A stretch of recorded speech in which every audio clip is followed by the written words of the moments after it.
আজকে প্রচুর happy happy happy happy কেন হ্যাপি সেটাও তোমাদের পুরো ব্লগের মধ্যে বলতে থাকবো। তো গাইজ আমাদের যে কাজটা ছিল সেই কাজটা কমপ্লিট হয়ে গেছে আর আমি প্রচুর ভয়ে ছিলাম। তো গাইজ কেন হয়েছিলাম তো চলো গিয়ে তোমাদের বলছি বাড়িতে। গাইজ এই ব্যাগটার এক ব্যাগ টাকা আমি আজকে বাড়িতে তুলে নিয়ে এসেছি। আমাকে যতটা গরিব ভাবো অতটা গরিব আমি না, আমি কিন্তু অনেক অনেক বড় লোক। দেখতে প্রিয়ন সকলে কেমন আছো? আশা করি অনেক ভালো আছো আর আমিও ভালো আছি। এই বৃষ্টির দিনে বেরিয়ে পড়েছি ছাতা মাথায় নিয়ে, দেখতেই পাচ্ছ বৃষ্টি পড়তেই রয়েছে। তো গাইজ আমি যাবো একটু ব্যাংকে, কাজ রয়েছে। সে কেন যাচ্ছি কিসের জন্য যাচ্ছি সবটাই তোমাদের সঙ্গে শেয়ার করবো। আজকে প্রচুর হ্যাপি হ্যাপি হ্যাপি হ্যাপি কেন হ্যাপি সেটাও তোমাদের পুরো ব্লগের মধ্যে বলতে থাকবো। তো গাইজ তোমরা দেখতে থাকো। তো এখন বৃষ্টির মধ্যে আর বেশি কথা না বাড়িয়ে বেরিয়ে পড়েছি, দেখতেই পাচ্ছ রাস্তার মধ্যে হাঁটাহাঁটি শুরু করে দিয়েছি। চলে তো দেখতে থাকো। আর এই যে দেখো এখন হচ্ছে সবাই মিলে যাব, টোটো রিজার্ভ করে নিয়েছি। তো চলো যাই, গিয়ে দেখা হচ্ছে। দেখো সবাই মিলে একটা টোটোতে চলে যাচ্ছি আমরা। তো এইখান থেকে আমাদের ব্যাংক যেতে লাগে 10 টাকা ভাড়া। বাড়ি থেকে ব্যাংকে চলে এলাম 10 টাকা ভাড়া দিয়ে, তারপরে চলে এসেছি ব্যাংকে। দেখো ব্যাংকের ভিতরে এসে ব্যাংকের যাবতীয় কাজকর্ম কিন্তু ক্যামেরার সামনে আমি করতে পারবো না, কারণ ওগুলো আইনি অপরাধ। সেই জন্য আমি আর বাকি কাজগুলো আমি ক্যামেরার পিছনেই করলাম। গাইস এখানে আমাদের যা যা কাজ করণীয় ছিল সেগুলো কমপ্লিট করে এখানে লাইনে দাঁড়িয়েছিলাম। তারপরে দেখো অনেকগুলো টাকা আমি ব্যাংক থেকে তুলে নিই। তো সেই টাকা তুলে নিয়ে যাওয়ার মতো ক্ষমতা আমার ছিল না। তো সেই জন্য বোনের বরটাকে ডাকলাম এবং ওই ভাইটা ছিল টোটো নিয়ে। তো সেই জন্য একটু সেফটি হয়ে বাড়ি আসতে পারলাম। নাহলে মনের ভেতরে টাকা নেওয়ার আগে আমার মনের ভেতরটা ধুরুস করে কাঁপছিল যে এত টাকা নিয়ে যাব, যদি কিছু হয়ে যায়। রাস্তাঘাটে ছিনতাই তো হয়েই থাকে, সেই জন্য খুব ভয় পাচ্ছিলাম। আমাদের যে কাজটা ছিল সেই কাজটা কমপ্লিট হয়ে গেছে আর আমি প্রচুর ভয়ে ছিলাম। তো গাইজ কেন হয়েছিলাম তো চলো গিয়ে তোমাদের বলছি বাড়িতে।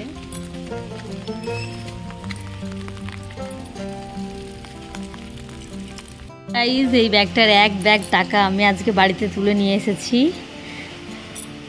আমাকে যতটা গরিব ভাবো অতটা গরিব আমি না, আমি কিন্তু অনেক অনেক বড় লোক। দেখতেই পাচ্ছ, এই যে দেখতে পাচ্ছ এগুলো সব আমার টাকা। এই যে দেখতে পাচ্ছ এতগুলো টাকা কোথা থেকে পেলাম, কিভাবে পেলাম সবটাই তোমাদের জানাবো। পুরো লাস্ট পর্যন্ত ভিডিওটা দেখতে থাকো। আর এখানে কত টাকা আছে সবটাই তোমাদের বলছি।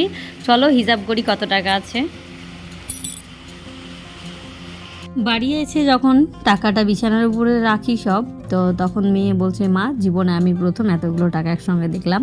তো আমি বলছি, মনা তুই না, আমিও জীবনে মা মেয়ে একসঙ্গে দুজন মিলে এতগুলো টাকা প্রথম দেখলাম। আমি এত টাকা কোনোদিন একসঙ্গে দেখিনি।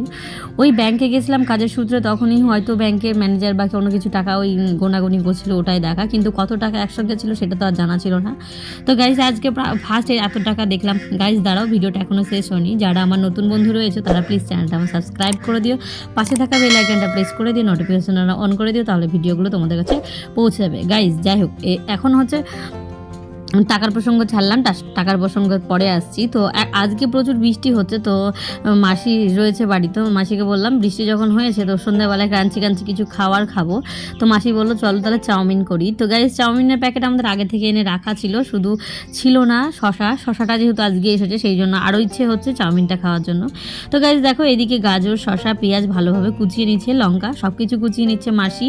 আর এদিকে আমি কড়াইতে দিয়ে দিয়েছি জল, চাউমিন পরিমাণ অনুযায়ী আমি আমার জল নিয়ে নিয়েছি। তো তোমাদের দাদাভাই এখন টিউশন পড়াতে মেয়ের শরীরটা একটু খারাপ, সেই জন্য ওকে দুধটা খাওয়াতে হচ্ছে। তো আমার কাছে খাচ্ছে না, সেই জন্য তোমাদের দাদাভাই খাচ্ছে।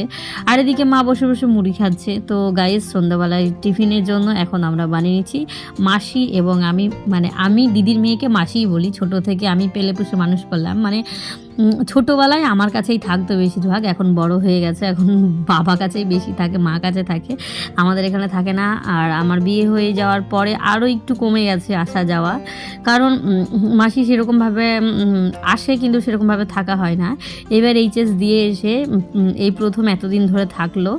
তো গাইস যাই হোক, এদিকে মাসি হচ্ছে চাউমিনটা বললাম তোমাকেই করতে হবে, কারণ একঘেয়েমি রান্না করে না নিজের জীবনটা একদম তছনছ হয়ে গেছে, ভাল লাগে না নিজের হাতে রান্না খেতে। তো মাসিকে বললাম তুমি যদি একটু করে দাও তাহলে খাবো, যদি না করো তাহলে আমি খাবো না। তো মাসি বলছে ঠিক আছে তাহলে আমি করছি, আমাকে সব জোগাড় করে দাও। তো মাসির সঙ্গে আমিও হেল্প করলাম। আমি এখানে ব্লগিং করছিলাম আর মাসি এখানে করছিল। মাসি একটু লজ্জা পায় যেহেতু ও বিশাল রোগা, সেই জন্য ওর ক্যামেরার সামনে আসতে লজ্জা করছে। তো এইদিকে সব চাউমিনের জন্য মশলাপাতি সব কাটা হয়ে গেছে দেখতেই পাচ্ছ। আর এদিকে চাউমিনটা এতটা পরিমাণে হয়েছে যে কড়াইয়ের মধ্যে আসছে না, মানে খড়খড়া হয়ে আছে যেহেতু, সেই জন্য। তো মাসি এইদিকে ডুবানোর চেষ্টা করছে, হো আর ডুবাতে পারছে না। তো আমি বললাম ছাড়ো, আমি ডুবিয়ে দিচ্ছি, তোমার দ্বারাই আর এইসব কাজ হবে না।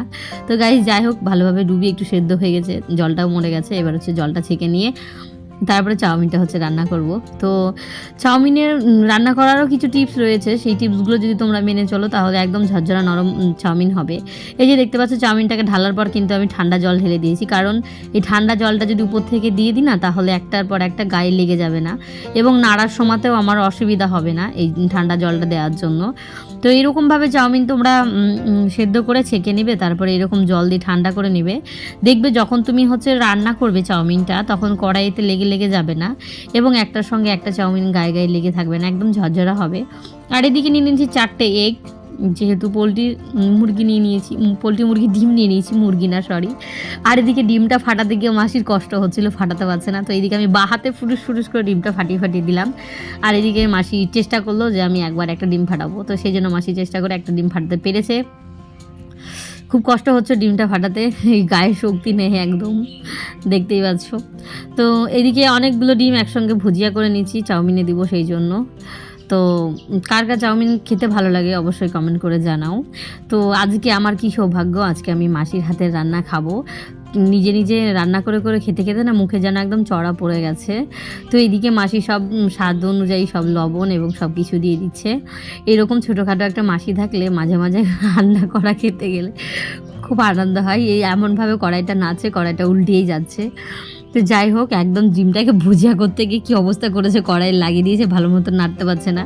এত বড় একটা মেয়ে হয়েছে, তাও কোনো যদি মানে পারে, মানে কোনো কাজটা একবার টুকিনাকি পারে না, ওর সামনে দাঁড়িয়ে থাকতে হবে। তো গাইস যাই হোক, এইদিকে ডিমের ভুজিয়াটা করে তুলে নিলাম আমি, মাসির নাম হচ্ছে আর আমার কাম হচ্ছে। এইদিকে তারপরে গাজর পেঁয়াজ লঙ্কা ভালোভাবে একসঙ্গে ভেজে নিচ্ছি।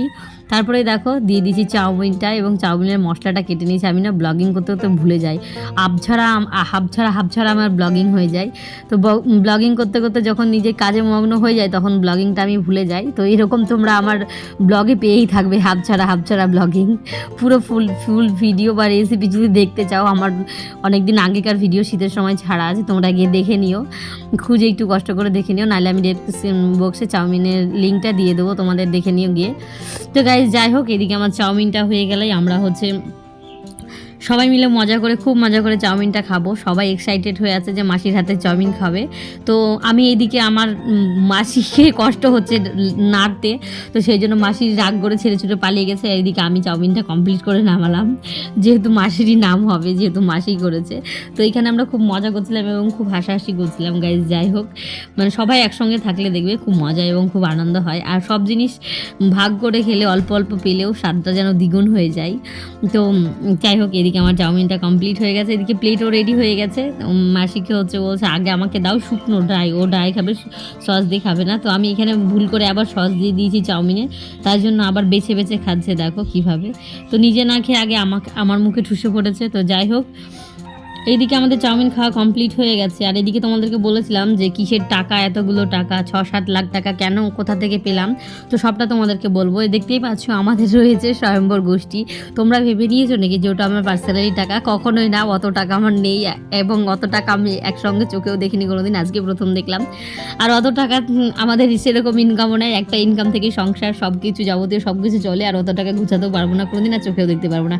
গোষ্ঠীর দৌলতে দেখে নিলাম অতগুলো টাকা, 6 লাখ টাকা। দেখতেই পাচ্ছ সবার, মানে দলে 10 জন আছি, সবাই হচ্ছে লোন নেবে, সবাই হচ্ছে ভাগে 55,000 টাকা করে পাবে। গাইজ যাই হোক, এটা আজকে ভাগ করে দিয়ে দিলাম। আজকের ব্লগটা আমি এখানেই শেষ করছি। তোমরা ভালো থেকো, সুস্থ থেকো, টাটা, দেখা হচ্ছে আবার একটা নতুন ভিডিওতে।